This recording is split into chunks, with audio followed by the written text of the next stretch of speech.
வணக்கம் மக்களே, இன்றைக்கி நாம் பார்க்க போகிற இடம் சென்னைக்கு அருகில் இருக்கக்கூடிய குன்றத்தூர் முருகன் கோவில். இது பல்லாவரத்துலேருந்து 8 கிலோமீட்டரும் பூந்தமல்லியிலிருந்து 7 கிலோமீட்டர் டிஸ்டன்ஸில் இருக்குது. ஸோ வாங்க இந்த கோவிலை பற்றி பார்க்கலாம்.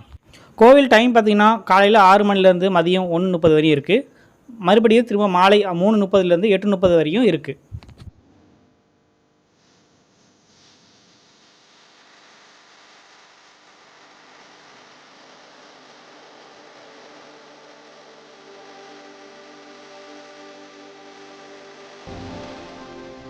இப்போ நம்ம பார்த்துட்டு இருக்கிறது தான் கோயிலுடைய முகப்பு பகுதியில் இருக்கக்கூடிய 16 கால் மண்டபம்.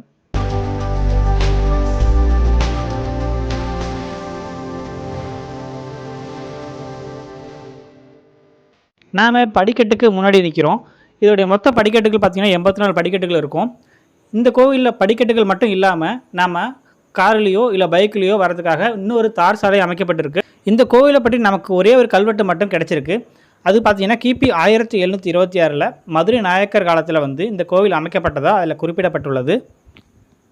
நாம் இப்போ கோவிலின் பாதி படி ஏறிட்டோம். நம்ம பாதி படி ஏறினது நமக்கு வலதுபுறமாக ஒரு விநாயகர் கோவில் தெரியும். ஸோ அந்த விநாயகர் கோவிலை விநாயகரை தரிசனம் செய்துட்டு நம்ம அப்படியே மேலே ராஜகோபுரத்தை பார்த்துட்டு மேலே தோரண வாயில் வழியாக உள்ளே போனோடனே நமக்கு வலதுபுறமாக இன்னொரு வில்வ விநாயகரை தரிசனம் செய்யலாம். இக்கோவிலின் முருகனின் மேல் பற்றுக்கொண்ட அருணகிரிநாதர் இக்கோவிலுக்கு 3 பாடல்களை பாடியுள்ளார்.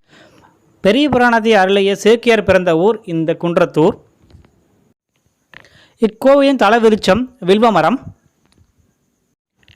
கோவிலின் வரலாறு: முருகன் திருப்பூரில் இருந்து திருத்தணிக்கு செல்லும் போது இந்த குன்றின் மேல் அமர்ந்து சென்றதாக தலத்துடைய வரலாறு குறிப்பிடுகிறது. கோவிலை சுற்றி வரும்போது நமது வலது பக்கம் துர்க்கை அம்மனை வழிபடலாம். இக்கோவிலின் தனி சிறப்பு என்னவென்றால் முருகன் வடக்கு திசை நோக்கி அருள்பாலிக்கிறார். இதுவே இக்கோவிலின் தனி சிறப்பாகும். இக்கோவிலின் மூலவர் சுப்பிரமணிய சாமி வள்ளி தேவனுடன் காட்சியளிக்கிறார். இதில் ஒரு அதிசயமாக அவர்கள் மூவரையும் ஒரு சேர காண முடியாது. இங்கு ஒரு பக்கத்தில் நின்று பார்த்தால் வள்ளியும் முருகனையும், மற்றொரு பக்கத்தில் இருந்து பார்த்தால் தேவியானையும் முருகனையும் காணலாம். ஒரே நேரத்தில் இம்மூவரையும் தரிசிக்க இயலாது. தத்துவம் என்னவென்றால் ஒருவனுக்கு ஒருத்தி என்ற தத்துவத்தில் இங்கு முருகன் காட்சியளிக்கிறார். மூலவரை வணங்கிய பிறகு நாம் வெளியில் வரும்போது காசி விஸ்வநாதரை தரிசிக்கலாம். பிறகு அங்கிருந்து வெளியில் வரும்போது துர்க்கை அம்மனை தரிசித்துவிட்டு பின்பு நவகிரகங்களை சுற்றி வரலாம்.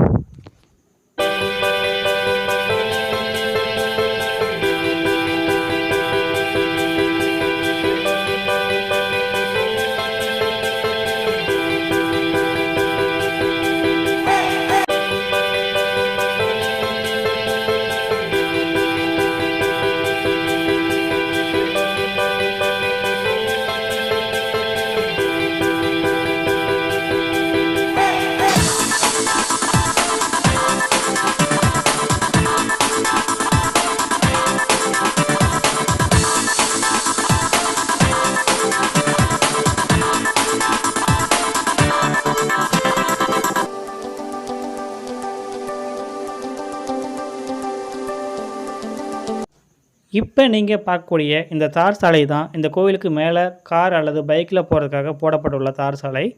நான் வீடியோவோட முதலில் உங்களுக்கு சொல்லியிருப்பேன், இந்த கோவிலுக்கு படிக்கட்டு மூலியமாகவும் போகலாம். இன்னொரு வழியும் இருக்குது, அது கார் அல்லது பைக் மூலயமா தார் சாலை வழியாக மேலே போகலான்ட்டு. அந்த தார் சாலை தான் இப்போ நீங்கள் பார்த்துக்கிட்டு இருக்கீங்க. இந்த தார் சாலையில் மேலே போனதும் உங்களுக்கு கார் பார்க்கிங் இருக்குது, நீங்கள் அதை பார்க்கலாம். மக்களே, இந்த வீடியோ உங்களுக்கு பிடிச்சிருக்குன்னு நினைக்கிறேன். பிடிச்சிருந்தா ஒரு லைக் பண்ணுங்கள், ஷேர் பண்ணுங்கள், கமெண்ட் பண்ணுங்கள், முக்கியமாக சப்ஸ்கிரைப் பண்ணுங்கள். நாம் மற்றொரு வீடியோவோட சந்திப்போம். நன்றி, வணக்கம்.